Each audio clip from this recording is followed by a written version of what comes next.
What's up, everybody? Welcome to the Difficult to Please podcast, episode 63. Gang, gang. That's it. I didn't want to go too crazy. No. We are recording on Wednesday, February 6th, 2025. Did we record earlier this year? What's up? Did we record earlier this year? No, we did. This is our first episode of the year. I think the last one. Fuck, I feel like it might have been in December. Oh, I don't remember. Anyways, time's a construct. Either way, man, January felt so long. January felt like the longest month in the world. Yeah. No, just because like the election stuff, and then it's like it's like the normal like ebb and flow of life. It's like when you get out of like the holidays, and there's kind of like that, like haze after New Year's. You're just kind of like, I don't know what day it is. Like, oh shit, I'm back at work, and then you try and get into a routine, and then it's like this year, it's like it feels longer. Like it's fucking. A Salvador Dali fucking like a painting. Like it just feels like it's being stretched over with like all the stuff with Trump coming back in office, and it's like, what the fuck? Like, why does it feel so long? Yeah, it feels really long, but it's already like February 6th for some odd reason. It just, that was, for me, that's pretty quick, I guess, but yeah. Yeah, but even, I know it's like last week was like the 31st, but I think when the first hit, I was like, "Oh yeah, sick! It's finally over." But I'm like, "Was that really 31 days, dude? That was fucking long." That was super long. Oh my gosh, yeah, freaking. Oh man, so much has happened in January. I feel like I got a lot of stuff done in January too.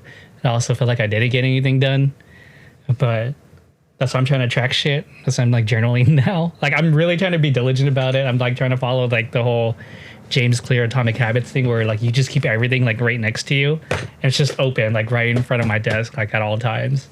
So I'm trying to like get those habits in, have art books open like right in front of my computer, my desk and stuff like that. So it's like, oh okay, buried entry is really low. Do. No, I was like, I'm on the vibe of like, fuck a resolution. I'm just gonna. When it comes, it comes. I'm not going to fucking resolve what? Yeah. What am I resolving to? Yeah. So I'm not also doing New Year's. Like probably my only New Year's resolution is to journal more. That's it. Just to keep myself accountable with the journal. That's pretty much it. But then I still have like myself divided into quarterly goals and stuff like, which reminds me, I have to do my month assessment later, but I'll do that soon. See, it's like you're committed to the like Atomic Habits, and I'm like not, because like I have a passion planner, and I bought it last summer for like, because like let me try this thing, and it's like I'm doing my best, but it's like, god damn, this is like why am I doing this? And it's like it's the I guess it's a bunch of existential questions for me of like, why the fuck am I writing down what I'm going to do on this day and like at this time? I'm like, just fucking happens. I don't know. I'm just in a weird space of like, I don't know what time is right now. I guess I have deadlines for things, but I'm like, I don't know what the fuck time is. I try not to set deadlines for the most part. Like, okay, quarterly goals, but I try to make them so low that I feel good about accomplishing them. Like one of them is literally like send a job application out. Like that's just like, it just make sure you send 30 by the end of 90 days kind of thing. If you get two interviews, hey man, reward yourself for that. Doesn't mean you have to get a job, but it just means you're doing it. So I guess that takes the pressure off of me so much about like, oh, if I do this and I don't get a job, that means I didn't finish my goal. So it just broke down to at least get 2 interviews, at least send 30 job applications. That's good enough for me, buddy. So, you know, like one of them is like really, God, what did I put for one of them? Oh, it's just study for 10 minutes. That's it. You're right. This Atomic Habits shit is like so low. You're like, fuck. No, but then like, let me just like. But it's so funny because I kind of read what's his name, Ali Abad. Oh, God, I'm gonna butcher his name, but Ali. He's like one of these like productivity people on like YouTube. He's like a doctor who got into productivity stuff. So I read his book, Feel Good Productivity, and it's he seriously like he breaks down like how you can feel good about accomplishing goals without punishing yourself.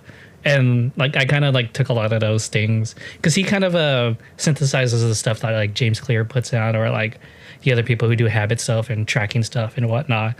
And it just kind of feels good that like it's like sometimes like you just put on your gym shoes and that's it. Like that's the goal is just to put on gym shoes.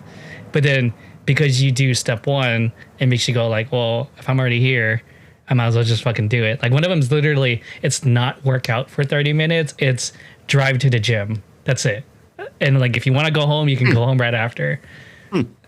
Or yeah, so it's like one of those things where it's like make it so impossibly low that while you're doing it, you might as well just do it kind of thing. Because they always say like in psychology, the most difficult thing is starting. So just make the goal of starting so much easier for you kind of thing. Anyways, that's how I'm approaching it. So maybe like I said, like when I'm listening to your passion project stuff, I'm like, oh, maybe you're just like doing the wrong things in your I don't know. Maybe you're putting like too high expectations for your passion project. I don't know what the fuck you want to do, Erwin. Like it's just well, it's so funny because like when you talk about like how you like you're centering your kind of journaling and how you were approaching productivity, it's like the anti Gary V, and then that's how I kind of like am approaching life now. It's like, yeah, I'm not gonna hustle, and I'm like, nah, fuck that shit. I'm not do fucking hustle. So it's just like it's like. I think when we first started the podcast, I think a lot of Gary V was kind of like, oh yeah, we had this conversation. It was like, yeah, it was like a part of like our like formations, and it was a lot of like sharing like Gary V videos, and it's like going through the ebb and flows of like content creating. It's like, yeah, it's like the bro like hustle mentality of Gary V was very. It's not in our DNA. It was just kind of like the hoodie we wore, I think, when we started the podcast. And it's like, as we grew up, as we matured, and it's like, this hoodie doesn't fit like what we're doing now in our lives. So it's just kind of like, oh yeah, like we're not like, I could still like watch Gary V, but I'm more like just wary of like what he's trying to say. I'm like, yeah, I guess. But I'm like, but why not? It doesn't fit me now. Do you think it's because we're not entrepreneurs? Because I feel like if you're an entrepreneur, that's a totally different story, right? I think the hustle culture is very dominant. Like if you want to be, let's say, even an artist, I think if you want to be an artist too, I think that whole Gary V hustle thing mentality, I think that's still viable, right? Because if you say like, oh, I want to be an artist that sells paintings, and it's like, cool. Like if you don't like, I feel like if you do like the Gary V approach to stuff, like, you know, kind of like, you know, he has this whole philosophy about hustling and like doing good work, and doing like lots of hard work, like doing a bunch of like like instead of your 9 to 5, it becomes your 5 to 9 kind of thing. I still think that's pretty viable because if you do want to do something as a solo entrepreneur, I mean, the only person that could accomplish something is yourself. It's like, so you're literally making a paycheck. You're trying to make a paycheck for yourself rather than someone handing it to you for showing up kind of thing.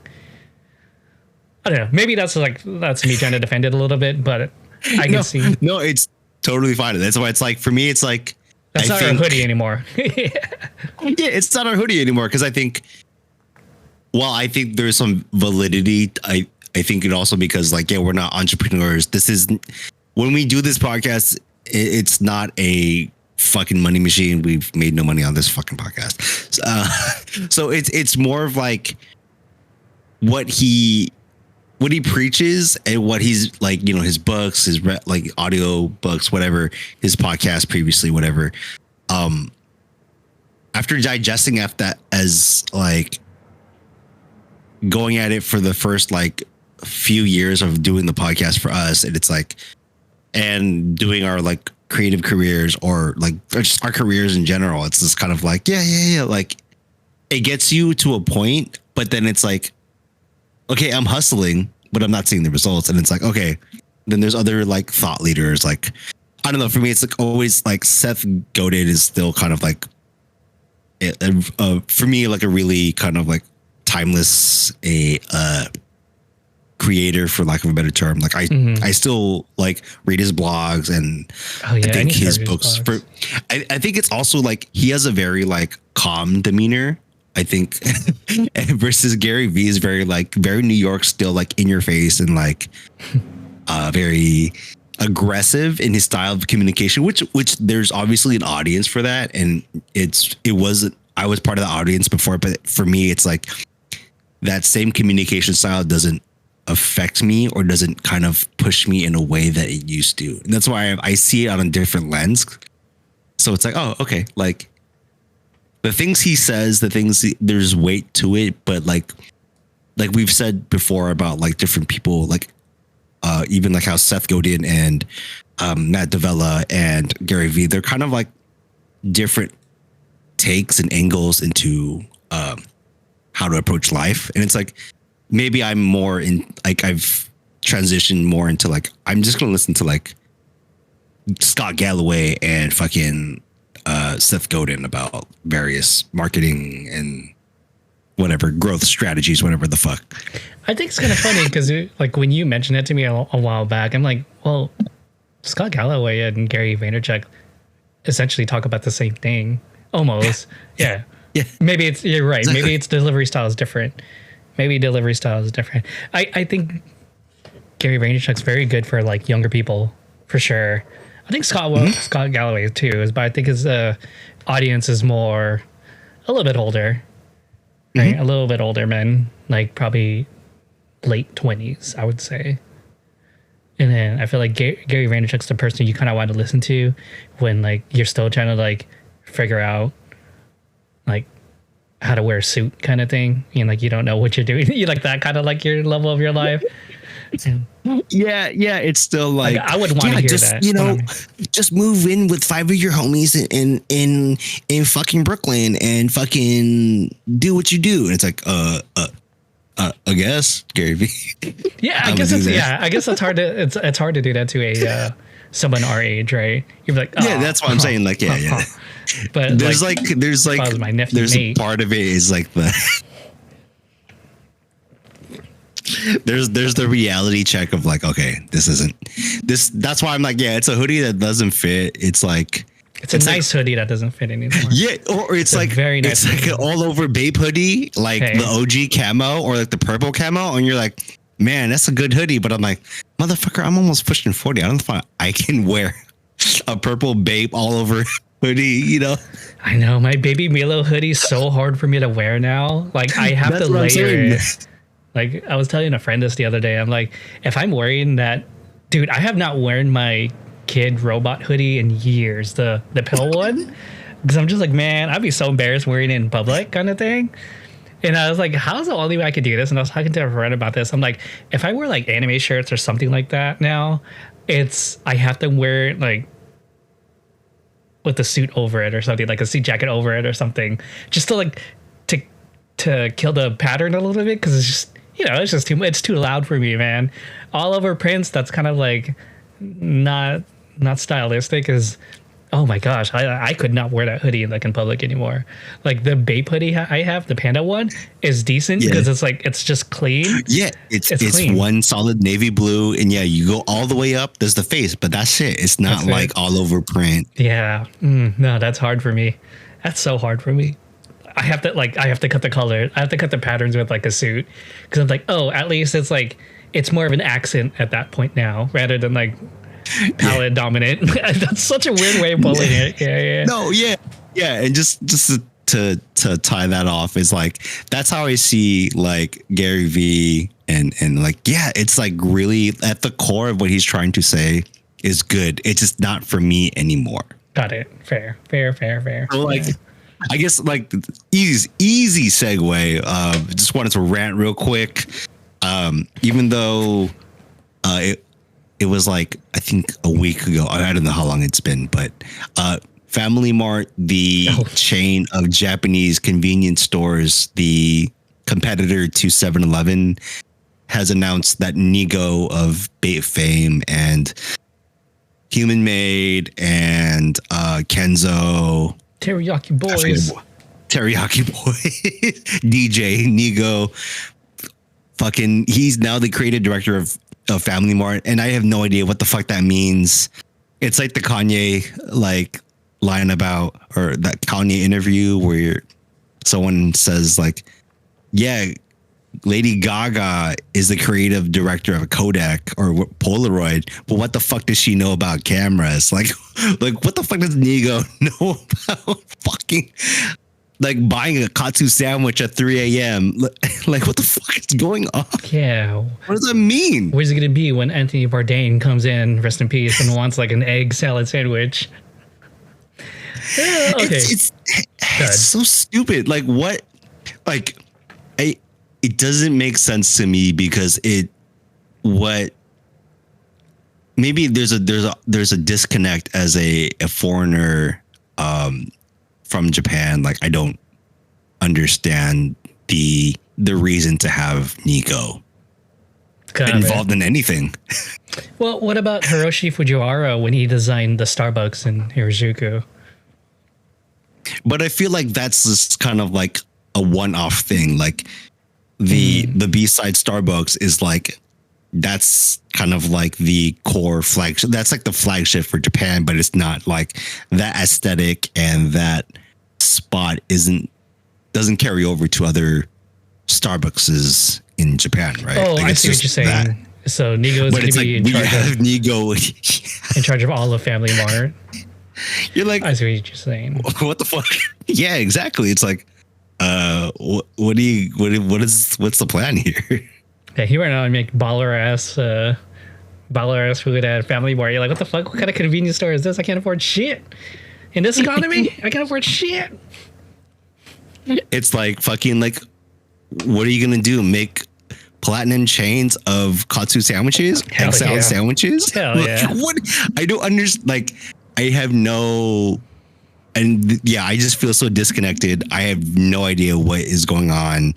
It just feels like they're like Family Mart is just grasping for relevancy, but it just, to me, it's like, what is what the fuck? Like, I'm so confused as an American consumer. Yeah, I feel like it doesn't. I feel like Family Mart is it doesn't need that because it already has its own culture, right? Because like when people hear about like Family Mart or Lawson, like Family Mart's popular in LA, right? There is a Family Mart in LA, downtown LA. I know AX. That's the reason why I know about that shit. But like Family Mart already has its own culture and it's already established. So I'm like, do you really want to? Oh my god, am I sounding like a boomer at the moment? Do you really want to like alter it too much? Maybe if it was like like you said, if it was like a one-off, then fine, it's pretty cool. But yeah, what would you do with it? Like, I wouldn't really want to change. I wouldn't really want to change it too much. It's like, it's like if Pharrell did 7-Eleven. Like, what the fuck is like? What's Pharrell gonna do? Part of me thinks he's done one before, but I don't know. It just feels like, okay, merch. That's like the only like the closest thing, or the most tangible thing for Family Mart and the Nigo kind of like branding perspective. Sure. To me, yeah, it's like, okay, merch is the easiest, but it's like, was that it? Like, you just want Nigo to talk about merch or to sell merch? Sure. Like, yeah, I guess. Like, help us think about revenue. I mean, to be fair, Nigo's done a really good job with Uniqlo, right? Isn't he also like a creative director at Uniqlo? I'll say yes. I'll fact check later, but I don't know. Oh, I feel like he's also another creative director at Uniqlo, specifically like the t-shirt stuff. I mean, it makes sense. They get like really good collaborators for like Uniqlo graphic tees. Yeah, that's true. So good, so good. God, like, how are you gonna get cause for cheap? Like, for real? Yeah, exactly. Like, having cause on Uniqlo was pretty unique because I'm just like, how? And like, they also collaborated with him getting his book, and I got that. So I got the shirts and the book, and I'm just like, damn, that's some good ploy. So I don't know. Maybe Nico can come up with something cool over at a Family Mart. Maybe you'll get an egg sandwich and like a cause design egg sandwich or something like that. I don't fucking know. That'd be dope as fuck. Here's your egg salad sandwich container. It's also, each of them look like a cause character. That's dope. Yeah, and also like I've never been to Japan, so I have I only know Family Mart from like in the internet and like magazines. So it's like I only know it from this perspective. And so I'm like, I have like, other than like being a like direct competitor to 7-Eleven in Japan and just being kind of like the, I don't know, part of like late night culture and youth culture in Japan. That's the only thing of like, I have a window of, but I just don't understand like, why would they need Nico? Right. True. You know, I could see that. Yeah. You're trying to view it from this lens of like, why the fuck would I ever go to Starbucks or not Starbucks, 7-Eleven for? Why would I need a fashion creative director at a 7-Eleven kind of thing? Why would he need Marc Jacobs to do fucking Vons? Like, what the fuck? Hell yeah. Oh man. But like, speaking of like people who seem kind of out of place for their positions, Pharrell's new Louis Vuitton line came up. As you know, Pharrell. Okay, I know that was kind of like a hot take, but I mean, he's a music producer. He's a music producer that has good curation on his outfits. Like he has a fashion sense, but yeah, he was never like one of those people trained in fashion, like a Marc Jacobs, like a blah blah blah. Like he never came from like a street fashion.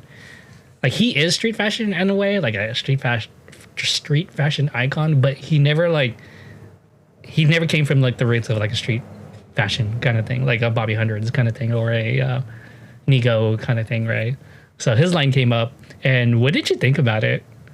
Also, the fact that you said he started was One Wing Angel as an orchestra band, playing One Wing Angel as his like opening song, like kind of blew my mind. And I listened to that, I was just like, oh, this is for real. Like I thought you were just fucking with me when you said it's like, can you believe Nico opened up with One Wing Angel? I'm like, there's no fucking way. Or Pharrell opened up with One Wing Angel. Like there's no fucking way. And I watched like that entire run line, and like the songs after that were all like pretty normal. I'm like, oh yeah, I expected this from like a fashion runway. I mean, yeah, it was cool. It was really, really cool.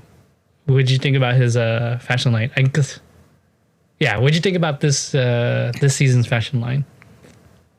To be honest, I couldn't shift my focus away from One Wing Angel, Final Fantasy. Yeah, same here. I stopped. I tuned out a lot of those outfits. Well, because it was like coincidental for me because I feel like I talked about this in other episodes. I got Final Fantasy before Christmas, so I started playing it. So like the last like 2 weeks I was stuck on like the final battle. So like, oh yeah, okay. All I heard was like One Wing Angel for this whole last time, and it's like, wait a minute, like why? What the fuck is going on? And is this real life? Like I'm not imagining it. So it like I couldn't get past that like shock. I think creatively, yeah, the aesthetics of it, especially for like the bags, it just feels like, I don't know, like I feel like his previous one, when he featured Tyler on it, oh God, I'm such a fucking stan. It was more memorable to me with like the luggage and the trunks and like even the stuff he did last year with the cowboy vibe. So that's what to me, that was like his initial debut line was very memorable to me. Mm-hmm. I think, I don't know what it was about this latest fashion, this runway where it felt like, to me, it was like trying to get your attention through mute more like from a music perspective. Because yeah, it was like yeah, you get Final Fantasy half orchestra, and then it's like I think it was Travis Scott, and then it was like two new songs produced by Pharrell, and then it was like, what?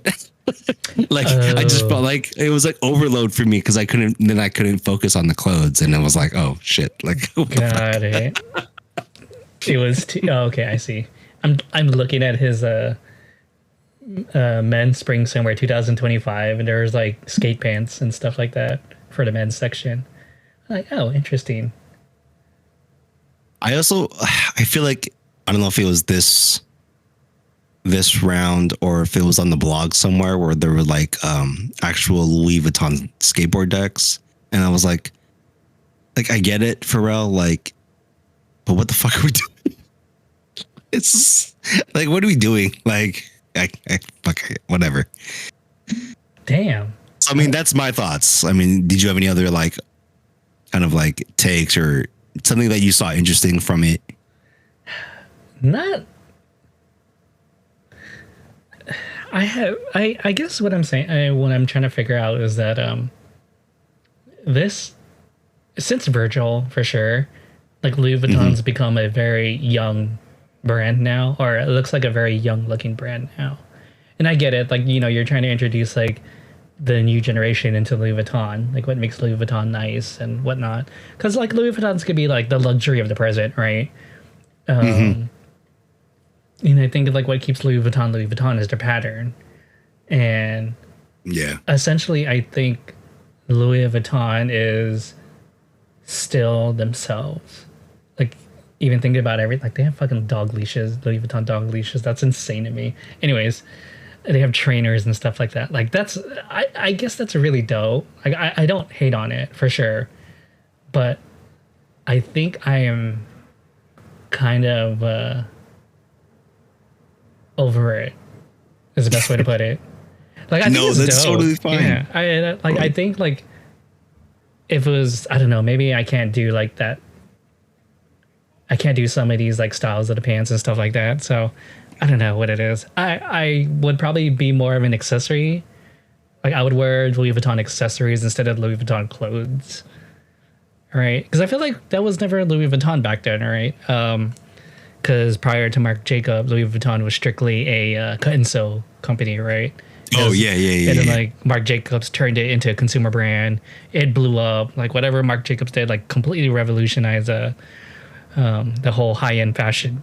And speaking of high end fashion, probably like brands I really think about now is just I'm kind of cut. Like if I was ever gonna like I'm kind of done buying clothes now. Like I can't think of anything that would really up my wardrobe other than just buying high-end clothes. So I think I'm just going to focus on buying high-end clothes. And I was kind of going through eBay. I was like, okay, what like top 3 brands I would wear? So I put in like Yohji Yamamoto stuff, and they're all from Japan. And I'm just like, you know what? I would probably spend $200 on like a Yohji Yamamoto cardigan. Like something I have to like. And I think I'm valid. just, So fucking valid. And I would just rather like do that than spend like $800 on it, right? It's just I'll spend $200 on one cardigan or something like that. And I think my wardrobe is now becoming like more muted because, like I said, like when I'm trying to, I still have some of those like all over print hoodies. I just feel really like cringed out by wearing them, so I have to like, yeah, it's so bad. And like eventually I'm like, damn, I want to like start upgrading some of my stuff, but yeah, I don't really have like a desire for having clothes anymore, but I definitely want one more turtleneck for sure, and I want a Yohji Yamamoto like turtleneck. So that's probably like the last. Dude, I'm getting back into wearing all black again. Fucking emo baby. I was gonna say, just in terms of like looking at fashion from a consumer perspective, not, or rather like an aesthetics perspective. Like I think I'm moving also like in towards that direction of like, I like how it looks, but I wouldn't buy it. Right. Like if I just like had a poster of this, or like if I had like an art gallery of it, whatever, it looks really sick. Right. Like, yeah. like I like I like in terms of like what Pharrell's done, like the all over print from Takashi Murakami. He's brought that back. You're It's right, just for the 20-year like, anniversary. Yeah. so it's just kind of like, yo, like I think as an aesthetic piece, just like as an artistic piece, oh, that's great. But it's like I wouldn't wear that. Ooh, that's a right? good point. Ooh, yes, yes. Like if I just had like the, which is like, it's like a weird, I mean, I guess maybe that's the artistry of like runway fashion is like, if you're just there for the vibes, it's almost like you're at an art show because it, you know, it's ephemeral, whatever. Like you're not gonna, you as a regular person, or like, you know, you're not rich and shit, you're not gonna buy these clothes, you know, ever. So it's like, oh yeah, you see it, you experience it, you're like, oh, this is cool. Like, yeah, like Takashi Murakami is gonna have an anime attached to this, whatever. That's like the also other aspect of like the curation around this project of like, I think that's what Pharrell has done really well upon, is like so kind of like building this universe around Louis Vuitton versus like other brands are like doing more like traditional kind of like high fashion shit. But yeah, in sense of like what I'm really trying to say is like I've moved towards like, yeah, this is like a vibe, but I can't afford this, and I just don't see myself wearing this. Interesting. Yeah, because actually I like that idea. I see it as more of an art piece. But usually, like from that perspective, I 100% agree with you. Like I would rather have these things as an art piece rather than own, because yeah, like if you just had a gallery of shit, like it's like, you know, if you had like your, like it feels like, I think for you to have like, instead of like having your babe hoodie in your closet, like it would be like in a kind of like, remember that one I just try to like this is very niche. I know we talk about this for like to 12 people, but like that one spot in LA where it's like it was built like an apartment, and it was like their showroom. Oh yes. And it was like, it just felt like the clothes fit like the context. It feels like that's what clothes are in what I see from like your perspective. It's like if it was an art gallery of like your clothes plus anime figurines plus like prints plus whatever, that's like the perfect context for this kind of like JV verse. Yeah. That's why it's like, to me, that's why I see that, like, oh yeah, if you just put this in more context, you like have a better like appreciation for it. But nobody's fucking having like art galleries for that. I'm just saying as like kind of like an aesthetic, like gallery type shit. Like, oh yeah, like everything has context. That's It's an aesthetic. yeah. Oh, that's a good point. I like that. Now I'm gonna buy a bunch of fucking mannequins and just like put my hoodies on them and just leave them to the side. Like, what's up?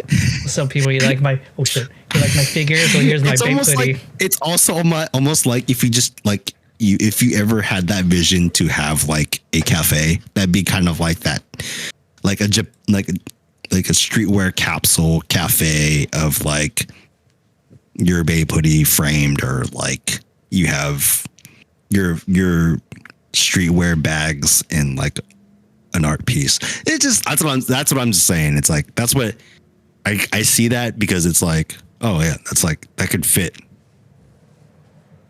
Oh, I like that. Good point. Yeah, but you got to get money to do that. That's just you saying. need to have baller ass money to do that, and we don't have baller ass money unless one of us wins the lottery. So, gang, man, gang. I think there's like when you look at fashion, I think what Pharrell does really well, and other like Marc Jacobs, even Chanel, what they do at that level of like high fashion, it feels more, you know, like approachable. Even like Rick Owens and shit, right? So those are like fucking like gold pieces, but it's like when you get down to like what you're wearing, it's like, rest in peace, fucking Quicksilver, Billabong, and Volcom.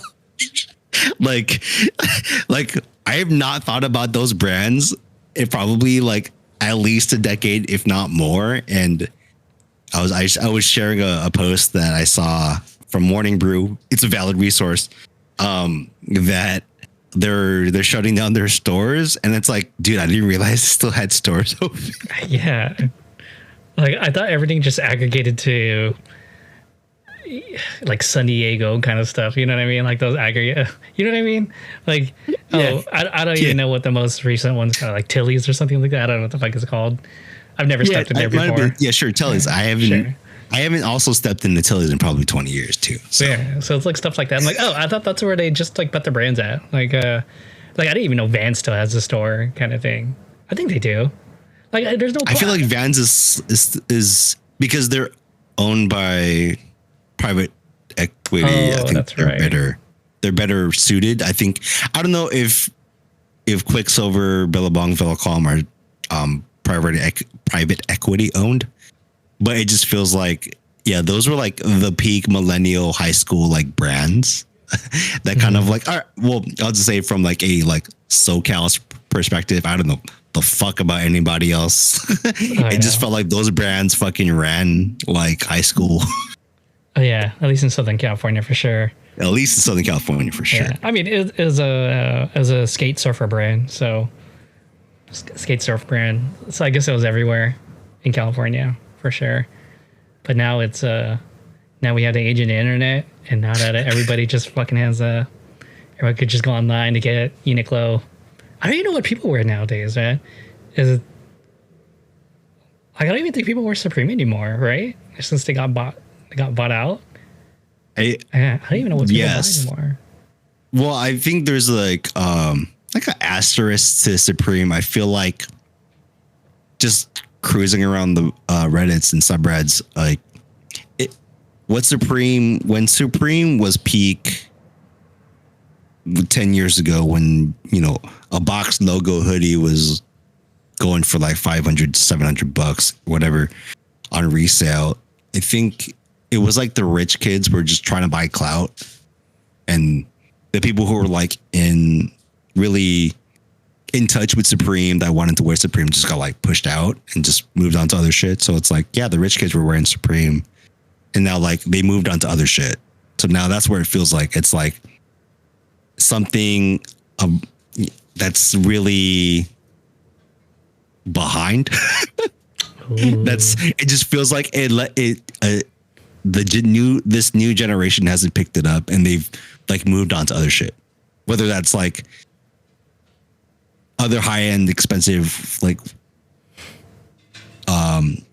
what influences are wearing, or whether it's like doing the course correct or doing the retro cycle of like getting into like vintage and like wearing fucking Jinko and doing like thrifting. And I'm like, motherfucker, we were thrifting in like junior year of high school, like going to fucking PB, Buffalo Exchange, and like, baby. Yeah, doing all that Buffalo Exchange, Goodwill, just going down Garnett like as high schoolers in PB. Like that's what we're fucking doing. Like what the fuck? That shit ain't new. I think it's so funny. There's this one comedian. I forgot her name. I think her name is Eliza something. But she's like, she always like her bit is like usually talking about millennial stuff. Like that's her comedy style. She loves talking about like millennials and stuff like that. So it was just funny how she was explaining like, I don't know why Gen Z hates us so much when we care so much about them kind of thing. And like they're kind of like jacking everything that millennials and Gen X's do pretty much. Like everything, they're just, that's become, okay, I that's not fair to say. It's more like, is it all Gen Z? Or I feel like it's like the Gen Z closer to Gen Alpha kind of era of people. Like right now, for example, like my niece thing, right? It's like she's really coming in with the whole 90s style and 80s stuff. She loves like The Cure and stuff like that. I'm just like, what the fuck? This is so crazy. And so it's like she's like really relatable to talk to from time to time. So it's really dope talking to her about that kind of stuff. Well, anyways, yeah. So it's just funny seeing this revival of the 80s and 90s kind of thing. And like we see it in culture and everywhere, right? Like we see this with like the rebirth of Jurassic Park.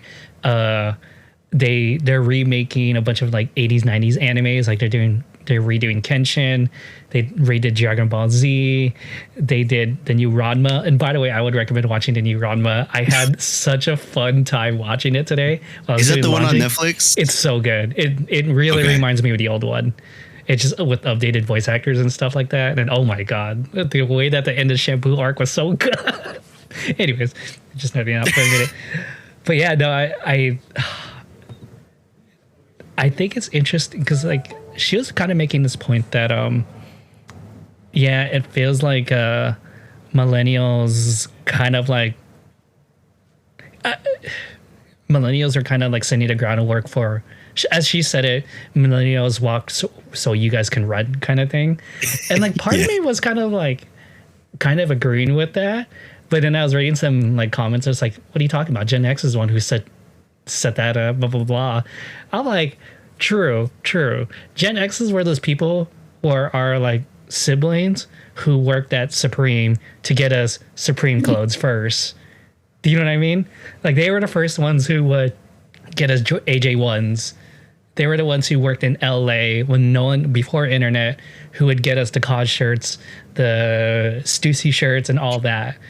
And then it was millennials who took the stuff that the Gen X's gave us, like the cool Gen X's too, right? I'm talking about like, yeah, you know, like John Phenom kind of level kind of thing. And then like we ran it, we made it big with the internet, and then Gen Z's like took that and they really exploded with that. So I'm giving credit what it's due with Gen X's. Like Gen X's definitely did set it up, but definitely we jogged with it, and then Gen Z ran with it. But anyways. So it's just fun seeing that recycling culture. I have no idea what the fuck I was going to say. Basically, retro's back, baby, and I love it. Well, it's like, what do you think about Jinko jeans? I think that's like God, it depends on where you. I think we've always been talking about Jinko jeans because of my knees. Oh shit! We always like that. It's fuck AI. We're just talking about Jinko jeans now. Like we just moved on. We're the #1 podcast for Jinko jeans. Okay. No, I think I told you this. I randomly texted you that I was so baffled. I saw a bunch of dudes like just went out skating in Jinko jeans, and I was like, "Where the fuck is your board? Like, it's literally just pants." And they're just like, they were hovering. I was like, what the hell? Like, what is going on? I was like, Erwin, I think I'm old. I just watched a bunch of like punk rock skater dudes and like studded belts and all black hair just like skate down. But I didn't see the skateboard. They were just wearing Jinko jeans. It was dope. I think recently I was at a Jamba Juice and like these kids came in. And I was like, oh shit.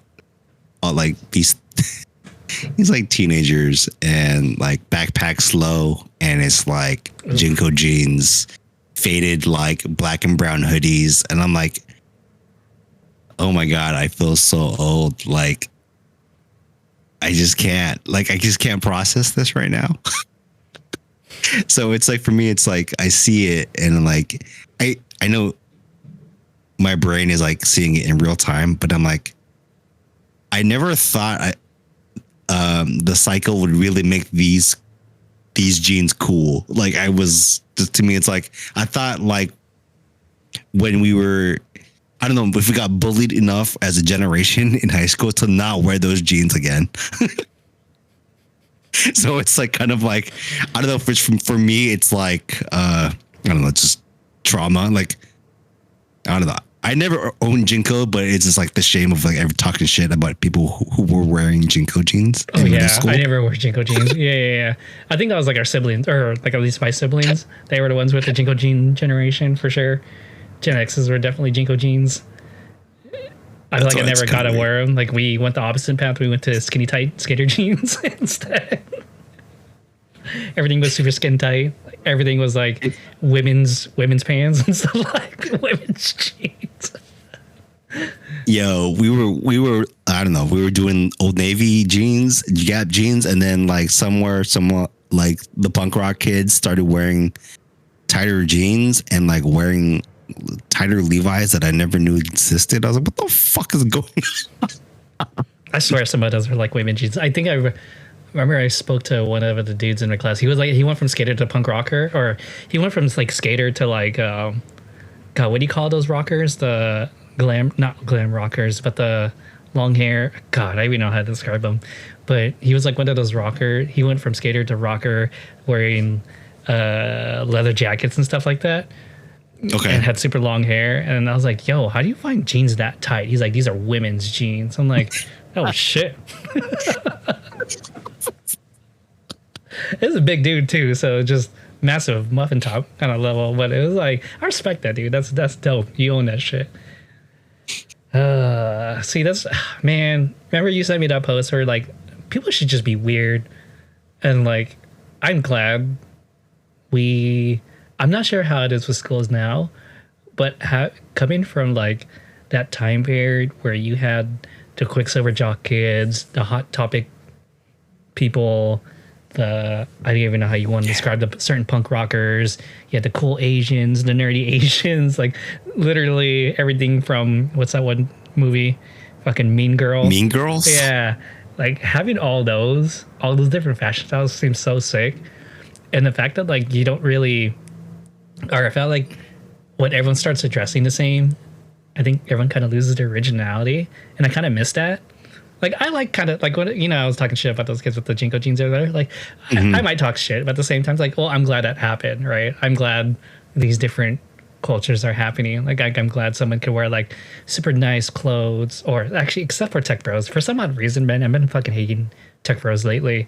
But like, I'm a victim of this. But like, just say, oh yeah, I just wear a hoodie. I'm like, the fuck, your hoodie is made out of cashmere and shit like that. Like, of course. What do you mean you're just a regular person? You don't know shit. What are you talking about? You've never read humanities. You're Go read the book fucking watching Sapiens. Succession. Fucking dick. I know. But that's different though. At least I know my shit. That's why. But if you're like born into fucking stealth wealth. But if you're born into it, you wouldn't know it so much, right? But if you came from like different backgrounds and then you came to that, I think it's a more authentic journey. I think what my brain is trying to say is like, the idea of like genres of like arcs and like naming things like core. So like there's normcore, cottagecore, dadcore. Like I think my hot take is that that's just dumb shit. It's just like mad lazy, because like when you start putting things into a genre and like you kind of have like this idea of like what that thing is, but then it's like that's like, yeah, that's just like your base of what it is. But then it's like to add like your personal style and to be like really in sense of like who you are. That's like, you have to break the norms of like that fucking genre and like coreification. That's just my hot take. I think that's a good take. Coreification is fucking dumb. Yeah, like it's just, you're able, like you need to at least have a base idea of what you like, and then it's like, yeah, then you add the pieces that like you feel like accent your like style and like your personality. I don't know, man. I just talk shit. I also like, I didn't also realize how long we were going to talk about fucking fashion. Oh yeah, we had like other topics. That's fine. It's already hitting almost totally an hour, fine. So we can probably. For real. I was like, oh. I should probably end that soon. No, it's your thing, bro. Because it's like we were going to talk about other shit, but it's like, oh yeah, we talked about fucking Louis Vuitton and Family Mart really long. Yeah, it's really good. Yeah, I also didn't like expect that, but that's like every episode we have like, you know, this is like how deep, and whoever's deep this into this podcast, shout out to you. Like and subscribe, tell your friends. But like we always have like obviously like a banter section. It's like a topic, and then hot takes and like hype on. But it's like, yeah, we just we obviously just stayed in banter mode and just kind of like waved it in to like our topic. Oh, you know, right? 100%. Because I was trying to figure out like, oh, how can we talk about nostalgia? And it's like, damn, actually, that all just like it seamlessly blended in together. Like we talked about fashion and somehow went into like Hot Topic kids in high school and Lizzie McGuire gift that she types LOL on her Nokia phone kind of thing, or her Samsung phone or something like that. I don't know if you remember that gif from like, this is like Lizzie McGuire laughing. No. And then she's like typing on the phone and says LOL, like, and then she's like laugh out loud. That's been my new favorite gift lately. It's so fucking funny. Anyways. Oh, I think let's go. Let's go into our what we hyped on slash hot takes. I have one ready, but if you want to go first, go ahead. Okay, I'm just gonna say this, like freaking Marvel's back, baby. Like that's it. Seeing Daredevil Reborn trailer and the new Marvel's Fantastic Four like really made me happy. I know it's been building since like the Marvel's like 95 kind of thing, but man, something about those two trailers just really got me excited about Marvel again. And then there's been news about, I don't know if it's like rumors, but they're considering bringing Jonathan Majors back. I saw the rumors. I'm like, really? Yeah, and like part of me was like, well, okay, well, I don't know. I don't know how to feel about it. I just feel like the Multiverse Saga just got so messy.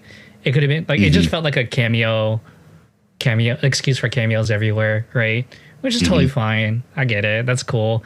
Part of me, like, I think Deadpool and Wolverine was like that final farewell to like the Fox franchise, and I think that should end it there. I think that was good enough.